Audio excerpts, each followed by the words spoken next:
Evening. Sorry I'm late. I'm going to close the door as well. Hang on a second. I'm on holiday again. Bear with me. Right. This week, what I thought we would do after what I've just done this Sunday, if you're not aware, if you haven't been following the channel, if you're new, or if you've just been in a cave, because obviously I was spending quite a lot of time talking about it. On Sunday, I Everested. I cycled the equivalent elevation of Mount Everest using the Alpe Zwift on Zwift on the turbo trainer, and took me a good chunk of time. Let's just say that. But what I wanted to do this week was talk about endurance training, what it takes running, executing on the day, and how to train for an endurance event, and also how to train for an endurance event on the bike, whether that be on the turbo or whether that be out on the road. I can't say that I have the most experience, so I'm just going to be completely honest up front. I am not someone who has done tons of ultra endurance stuff. I've run marathons, I've done half Ironmans. Most of the distances that I compete in are around 5 hours. So yes, that is endurance, but it's not your 10, 11, 12, 13 and beyond hours. But I have done a couple, and I've got friends that compete in those kind of endurance distances. And I've had people asking me over the last couple of weeks about training plans I put out for, do I do anything for long distance? You know, we're talking 50 milers and beyond, which currently I don't. And I'll be looking at whether there's a place on the channel for that, or we will talk about that right now. In fact, about how I would go about training for all of these things. Now, just eaten. So believe it or not, if you stay around till the end of the video, you're not going to find out what I'm eating for dinner, because I have already done it, and it was beautiful. It was sausage pasta, really spicy as well. So who's in? Elaine, Eric, Richard, Adam, and Ben. Hi guys, how you doing?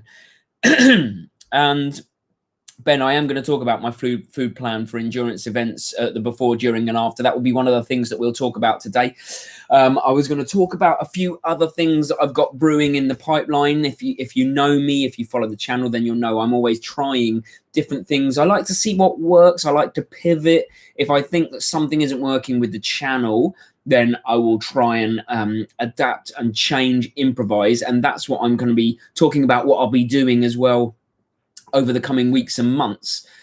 But we'll talk about endurance events first. Now, I did the virtual Everesting on Sunday, and let me just say, if you believe in the whole thing of having a soul, be prepared for you not to have one at the end of virtual Everesting. I think mine's left my body and gone forever. That's what it felt like. I mean, I look back over the last couple of days and I'm like, yeah, all right, it was an amazing achievement. I'm really proud of myself, but I left a little part of myself on that turbo. And I don't mean actually, that's disgusting. But what I do mean is, because I use chamois cream, but what I do mean is my soul, part of me died that day, but probably not a very good part of me. So that's all right, isn't it? Hi, Candice as well. Okay.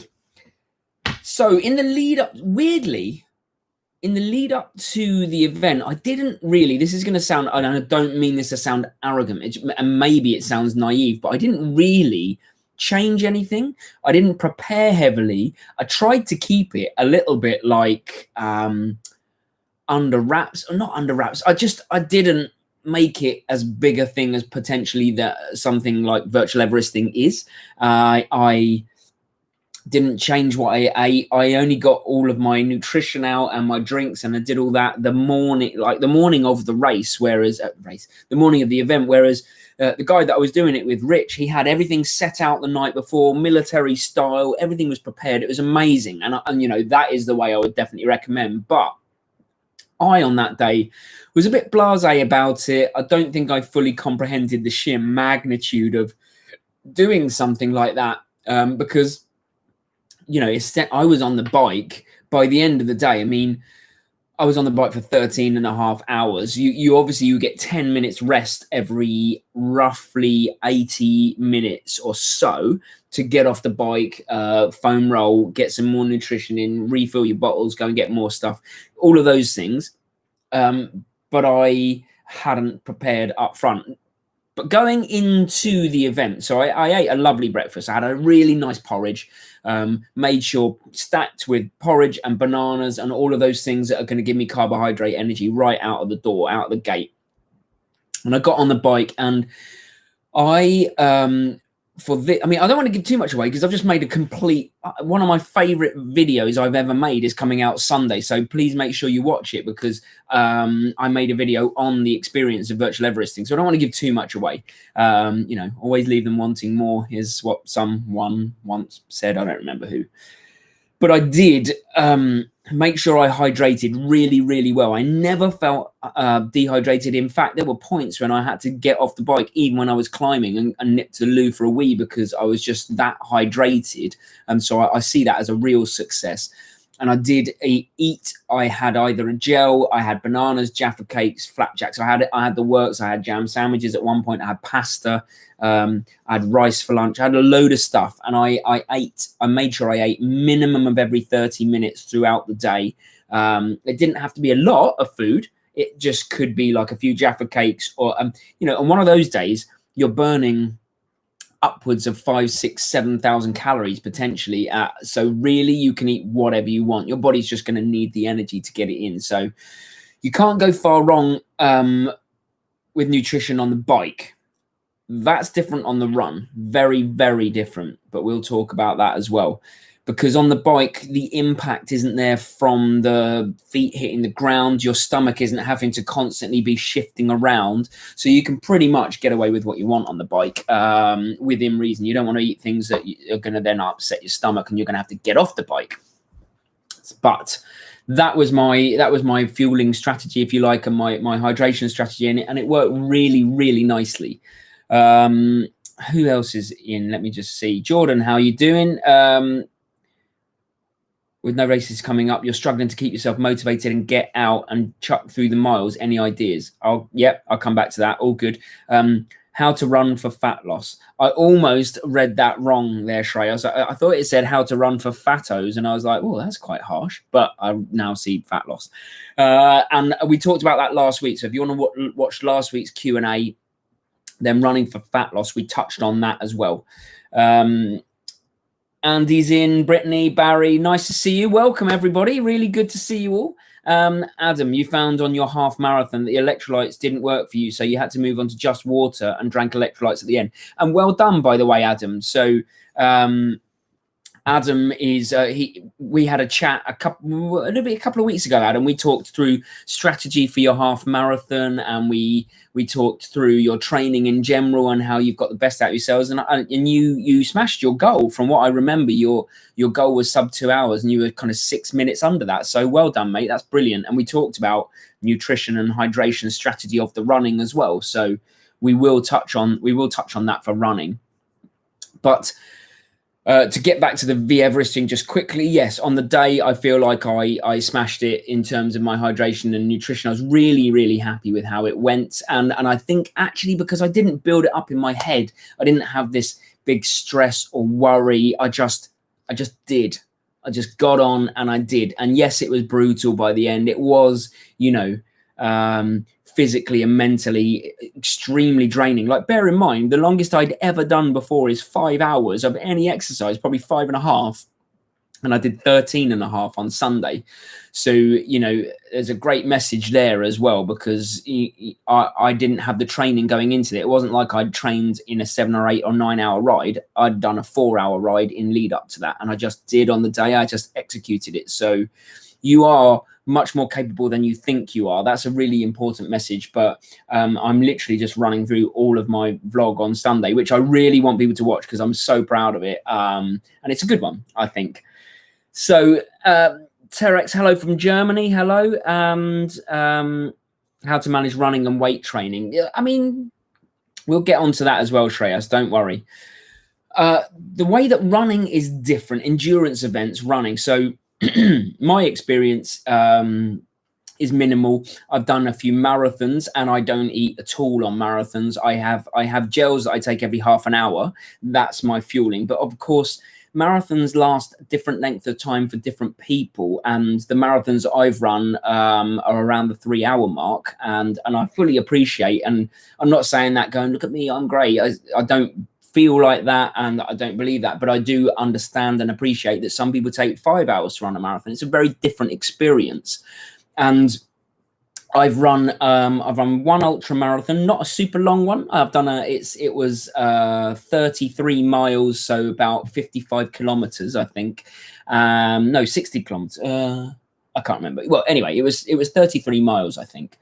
And the fueling, yes, was definitely different for that because it wasn't just an ultra marathon. It was on the North Downs, which is so hilly. You have to run up Box Hill. There's Reigate Hill. There's all sorts of hills you have to run up. So it wasn't a flat one. It was pretty grim. So my fueling strategy for that was very, very different. I had a hydration vest with drinks, and Mary was at each aid station amazingly, refilling my drinks for me when I got there. So hydration was no problem. It was the fueling that was the issue because, of course, eating solid food when you're running, it can cause cramp. It can distress the stomach. I did have a lot of gels, but I did also eat. I didn't eat much, but I did eat. I ate things like Jaffa cakes. I had energy bars. I had the Cis energy bars, which were great. I ate things that I thought I could probably get away with that weren't too stodgy, that weren't going to sit in my stomach, but they're going to give me a good amount of energy. Bananas as well. And I ran that ultra marathon. I think it took me just over 5 hours to do the distance. So that's my experience of it. But I have more experience because I was also crew for my mate John, who, if you follow the channel for a while now, you'll have seen him on here a few times because he's a Scottish ultra runner, very high level, good friend of mine for like 13 years now.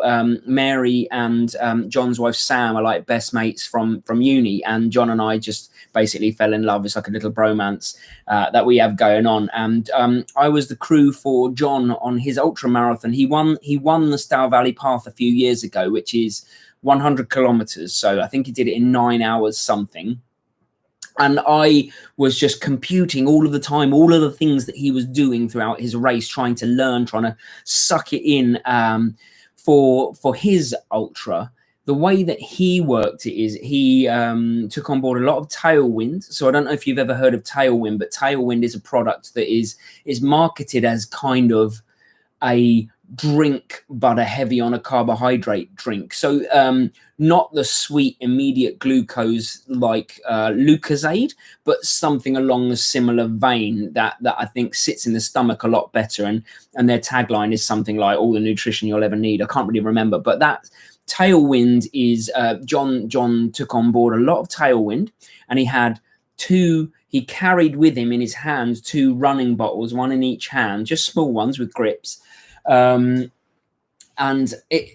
as the day progressed, what we found with John is he'd soaked a lot of overnight oats through the last day or so, and he'd given them to us. He'd set them in pots. He knew the amounts that he had to eat all of the time. So what we would do is we would get to each aid station, we'd lay out everything that he had, because you don't know on an ultra marathon, you don't know how you're going to feel and what you're going to need at any given time. So what we tended to do is we would lay out his oats, we would lay out a selection of drinks, electrolyte, water, Tailwind. We'd give him everything that he needed, and then he could make that informed choice when he got into the aid stations. And more often than not, he would be taking on oats towards the ends of the race. I mean, he was running for 9.5 hours, which is, I cycled for 13.5, but I was cycling. The impact wasn't going through the legs. We all know how traumatic on the body running is and how you've got to be careful with it. And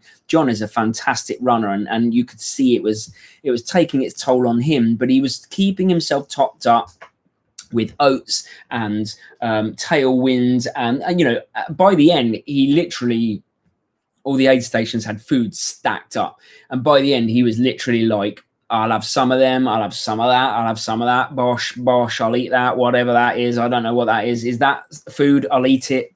No, it's not food. It was like that. He would just fill himself up. And I think by that point, his body was just like, just give me something. Just give me anything. And he still was making informed decisions. He was drinking flat cola because he knew he needed immediate energy. But what I saw was that he had kind of an A, B, and C plan, because let's what's the word? Let's face it, I guess when you are doing a long event like that, anything could happen. Anything. Your body could react in very different ways depending on the weather. It was very hot for him, and bear in mind he's Scottish. He usually burns when you turn the light bulb on. So, he's like out there roasting. It was a warm day. It was like mid-August. So he was he had a vest, top, and shorts. So he was clearly hot but not overheating. He was having to keep his hydration on point. But he did bloody well. You go and watch these things and they're so inspirational, because it wasn't just John. John won it, but it wasn't just John. You're talking about all these people that are of all shapes and sizes running 100 kilometers. Isn't that amazing? And some people will be like walk running or hiking and it will take them 20 hours. Some people will be running it and it will take them 9, 10, 11, 12, 13 hours. But whatever, it was absolutely inspirational. And then we move into training for these events. But before I do that, I'm just going to check on if anyone's asking any questions. Please talk about ruck marches. I would talk about ruck marches, Shreyas, but I actually have no idea what ruck marches are, but I assume it's some kind of army thing. Sorry, mate. Not a clue. Julia, hi from Brazil. Amazing. Whereabouts in Brazil? And Matt, love the Dunder Mifflin t-shirt. Yeah, we bought it while we were in America, Matt. Yeah, Andy, flat cola is believe it or not, it is a thing in cycling and in running. You can actually buy flat cola, and because obviously the bubbles can distress your gastrointestinal system. But actually, cola is just sugar, isn't it? Let's face it. So you get flat cola on board, and it's like boom, almost a bit of caffeine as well. So flat cola is a little top tip. I know lots of people that are running the marathon do that as well. Oh, Simon, how's it going? How's the training going? I thought I saw you the other day, but it wasn't you. But you're obviously training really, really well. Tips for increased bike speed on a 70.3. Do you train? I can't remember. Do you train indoors and outdoors, or do you just train solely outdoors, Simon? Some of the things I have, so Sam Bennett, some of the things I have Sam doing when outdoors, because it's obviously very hard to gauge power if you don't have a power meter, obviously, on outdoor rides. But some of the things I get Sam doing, and this funnels into training for long distance anyway, because you can achieve some really good stuff in shorter sessions, even if you're training for half irons and irons, is I get him to do overgearing work. So I tend to ask him to cycle 2 lots of 20 or 2 lots of 30 minutes on his easy base ride at 70 RPM. So he has to drop the gears down until he's turning at 70, even if he's going up the hills, and it's just helps get a lot more power through the legs. I also get him to do tempo sessions like you would running, but I get him to do it on the bike, and we only do it on perceived effort. But again, if you want to train for endurance stuff and maybe you don't always have the time, then tempo sets on the bike, or when you're cycling, sometimes we call it sweet spot riding, which I know you'll know, but some people won't. And sweet spot riding, when it comes to power, is usually about 90-ish%, or is it 91 to 95% of your FTP as your sweet spot? But if you want to put that in terms of an effort, it's about 8 out of 10. It should feel hard. It shouldn't feel like TT effort, but it should feel like a hard cruise pace. And that has really good benefits for your 70.3 speed as well. Hill reps on the bike, anything that is just putting power down, power through, and building strength. And then on the other side of it, you can do short interval sessions within your long rides, things like 10 or 20 lots of 30 seconds hard spinning, high spinning, and then 30 seconds easy, and just repeat. So lots of stuff like that on the bike for longer distance training can achieve the same things as a kind of 2-3 hour ride sometimes. And I'm sure you know all that. I mean, you're very experienced, so I know you know that, but just in case, throwing it out there.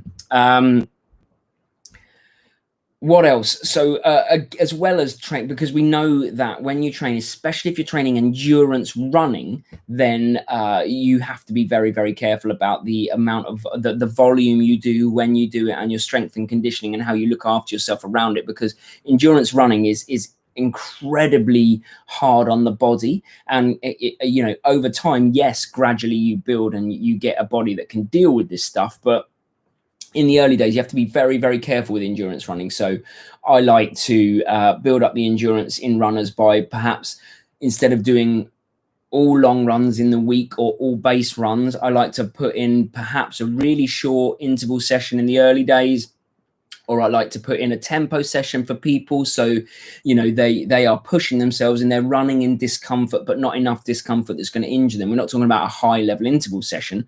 We're talking about running at 7 out of 10, but when you get to hills, it's like 8 or 9 out of 10.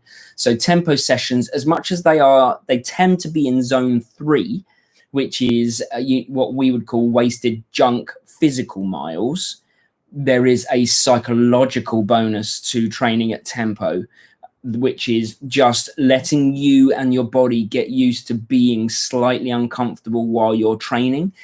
So I don't do it much, but don't rule out. Zone 3 is not a great zone to train in, because you don't get the base benefits and you don't get the, you know, real high level speed in benefits, but there is psychological benefits to be had in there. So you can keep it there, and I tend to put it for athletes in the early days when they're training for marathons and above, and actually Ironmen and stuff like that. There's tempo work that goes on in there.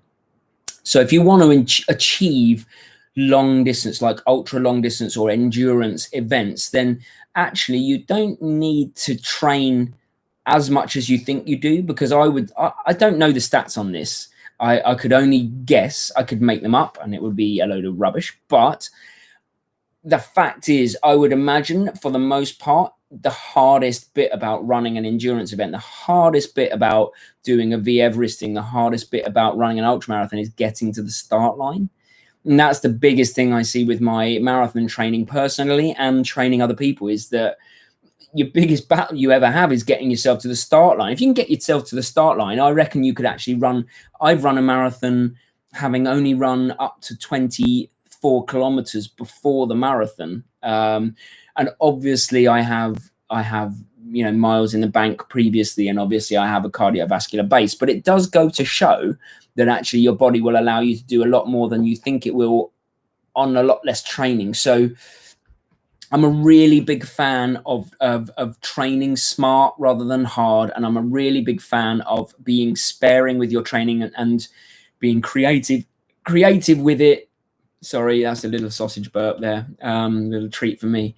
It's not so much for you. But get creative with your training, and really, it's a psychological game, isn't it? So don't panic, because at the end of the day, some people might rock up on a marathon start line and think, I haven't done enough. I promise you this, on the day, if you have trained, whether you've trained up to 35K or whether you've trained up to 20K, you've done enough. You will be able to run the marathon. You'll finish it. You might not finish it as fast as you want to do, but that is, I really actually believe genuinely it's a lot of getting a PB or a lot of running your best day on a marathon is also luck, because anyone could get injured at any time. You could do as much as you want, strength and conditioning. You can get your running gait analyzed. And if you're going to get injured, then you're going to get injured. There's not much you can do about it. So getting yourself to the start line is the biggest thing. And if I could give you one piece of advice, if you're thinking about going long, super long, be sparing, get yourself to the start line. because the last thing you want to do is not enjoy the training process and just be frustrated by it and be standing on the start line going, oh man, I wish I'd have done that. I wish I'd have done this. I wish I'd have done that. Just train reasonably easy, train smart. Some of these tips, hopefully, that I've given you will really, really help. You know, think about it in terms of a pleasure. Training should be a pleasure. It shouldn't be like this panic that you worry about. And you know, at the end of the day, you either get yourself to the start line fried because you've overtrained, or you get yourself to the start line injured for the same reason. Andy, would you use Tailwind for a 10K? I wouldn't, mate. No. Hi, Martin, as well. Can endomorph body type become good endurance athlete? Anyone can be a good endurance athlete, and I really genuinely believe that, Shreyas. It's really more about a mindset when it comes to endurance. And you'll ask ultra runners, and they will tell you that it's a mindset and it's a way of life rather than any particular body type. I've known big guys turn into ultra runners, and yeah, you naturally lose you know, body fat when you're running. You might lose some muscle mass as well, but it depends on what you want out of it, really. But you definitely could be an ultra runner on with any body type. And going back to Andy, going back to when I would use Tailwind, I personally wouldn't use it on any run. I mean, I don't use it. I haven't trained with it, so I would obviously use it in training first, see if I like it. But I don't use it on any run. I wouldn't use it on any run less than a marathon. I mean, I tend to only use gels on marathons anyway, and I use water. So I don't use the electrolyte drinks while I'm out there because I don't carry a drink. The gels give me as much as I need in terms of electrolytes and carbohydrates, and I just have it in a flip belt. And then I take the water out on the course just to keep me topped up hydrated, because the gels are mixed with water as well. But Tailwind has been recommended to me a number of times, and it is something that I certainly will look into when I start thinking about. I almost did it for Ironman Copenhagen last year, but I never got around to ordering it and trying it in training. So I need to do that first. Let's have a look. Martin, you've only ever got to the start line about 90%. Niggle free. Do you know what, Martin? I'm not far off that. I have got to the start line 100% twice. One marathon. I mean, when I'm talking about going long, one marathon, one ultra, and the ultra marathon I did. I would say I was uninjured, but from then I started to get injured. I got to the London Marathon. On the start line, I was fine, but my training wasn't perfect, and I still ran had a really good day. So I was really happy. But I even now I go, what would have happened if I was like fully fit? Because I did hold back on that day, and I really, really believe I'm capable of a faster time. I actually hope London Marathon is not on this year. I know that sounds harsh, but it's only 9 weeks, and I haven't run beyond 10 kilometers since February because of injuries. So I could do without it. I'm kind of training in my head. I'm training to be ready to run a marathon for New York, which also isn't on, but I'm going to run a marathon and I'm going to pace Mary. So I'm not running it hard even then.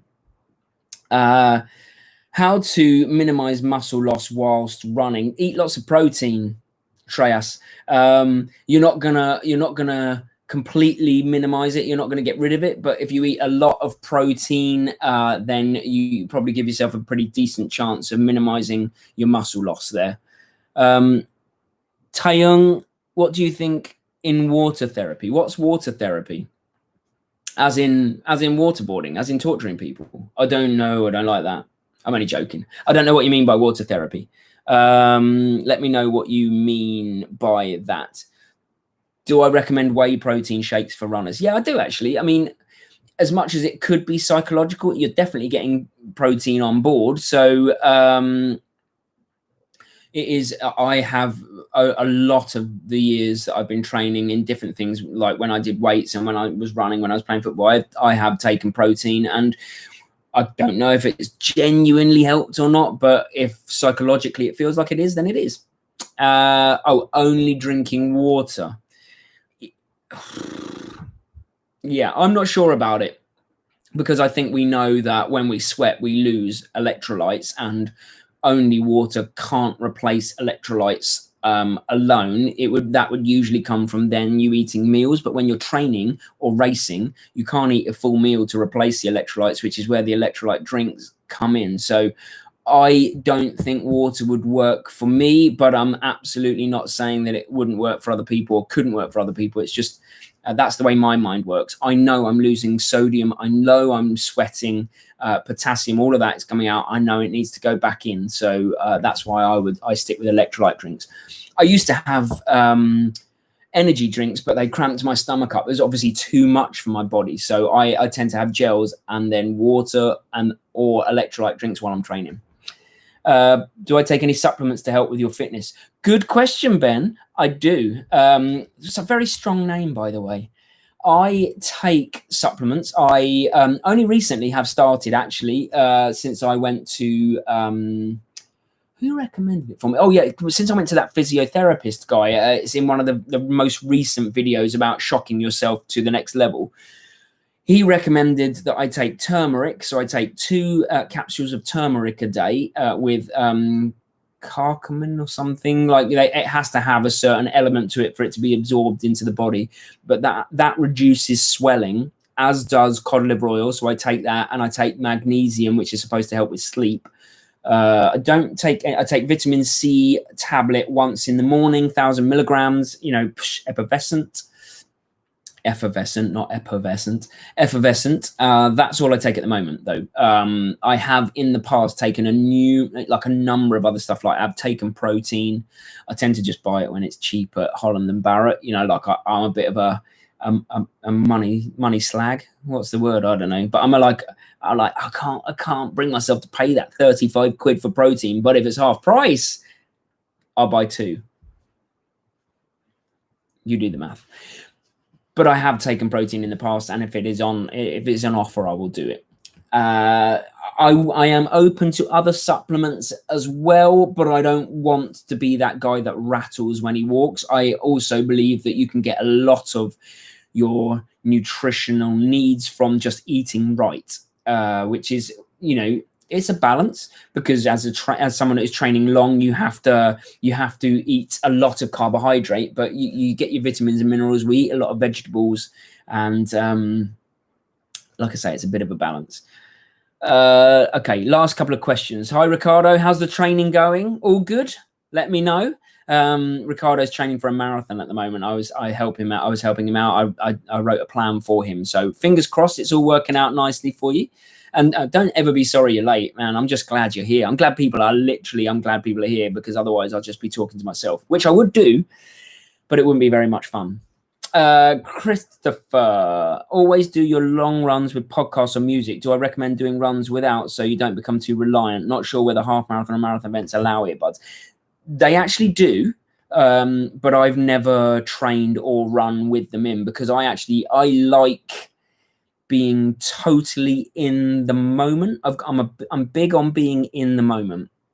I'm trying to train myself to do it more, and I think by having the earbuds out, by not listening to anything, and I have done in the past, by the way. I'm not saying I would never do it. I've listened to podcasts, I've listened to books while I've been running, but my preference is that I listen to nothing, and I focus on feeling what my body's feeling, and I focus on looking around and taking in the scenery and the sights, and all of those things that try and pin you to being in the moment. Because if you pin yourself to being in the moment in training, the chances are when you race, you can pin yourself there, same feelings, you're in that moment, and no external factors can disrupt your race. And sometimes I've found, listening to music, books, whatever, if I'm listening to Gary V as a podcast or a book, by the way, if you've never heard of Gary V, you have to listen to him. The dude is like my guru.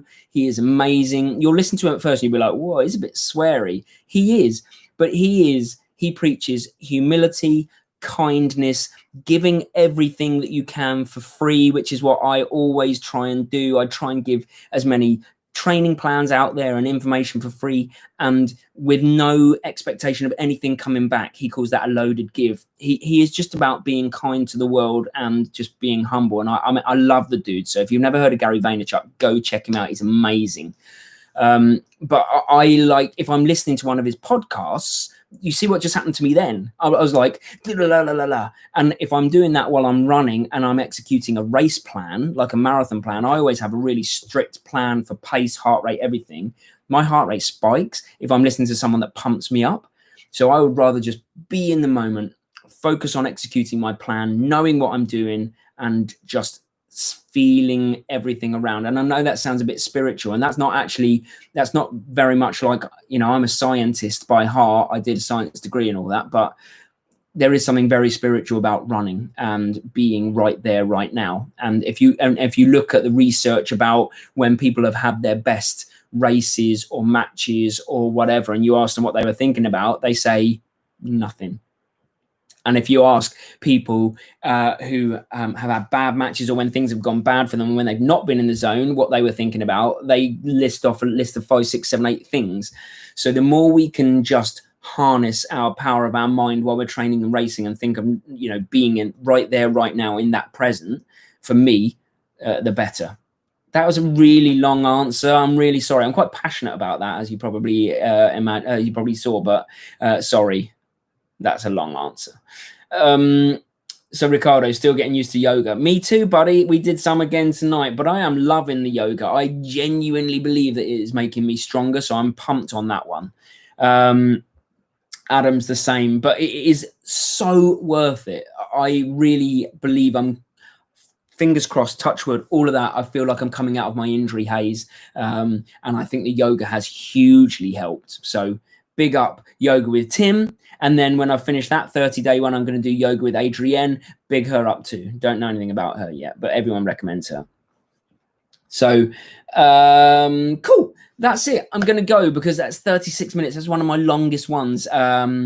If you've taken anything away from this at all, then just drop me a like or a comment or anything. You know, it's nice to, it helps get the video out there to more people. The more people that engage and interact with this video, I think the way the algorithm works on YouTube is that the more then that gets out. If you've not subscribed, consider it. There's lots of stuff on the channel to help people running. And my last thing I will say is, we are thinking about, me and 2 triathlete mates, we're going to set up a podcast, because I think podcasts are the way. We're going to create a podcast coming in September. It's going to be looking at the light-hearted side of training. I really desperately want to be able to listen to a podcast where you can just hear athletes having a laugh, talking about their training, but in an enjoyable way, taking the mic, and I think there's a place for that. So look out for that podcast in the next month or so. These 2 guys that I'm having with me are both trying to turn pro, or have been trying to turn pro, or have tried to turn pro. I mean, they are top level, and I'm just like, yeah, not there. But they're really good guys, and I think it'll be a really good podcast for you to listen to. And it'll be lots of training advice, but the difference between podcasts and what I'm doing now is I get people to bounce off of, I get people to talk to, and you can put podcast in your pocket and listen to just on, you don't have to watch it. So that's my aim here. It might replace this potentially, but it depends on the feedback I get about that as well, because I only have so many hours in the day. So anyway, I will see you all soon. Good point, Adam. The endurance special should be the longest. Very wise man there. Yep. Good evening, good night, good afternoon, whatever, wherever you are in the world. Have a really good one. And I will see you on Sunday. Make sure you watch the video on Sunday about me virtual Everesting. It's one of the favorite videos I've put together. I really enjoyed the process, and I really think it's quite a good one. So I'm hoping that you get a kick out of it too. And I will see you Sunday. Peace out. Have a great weekend.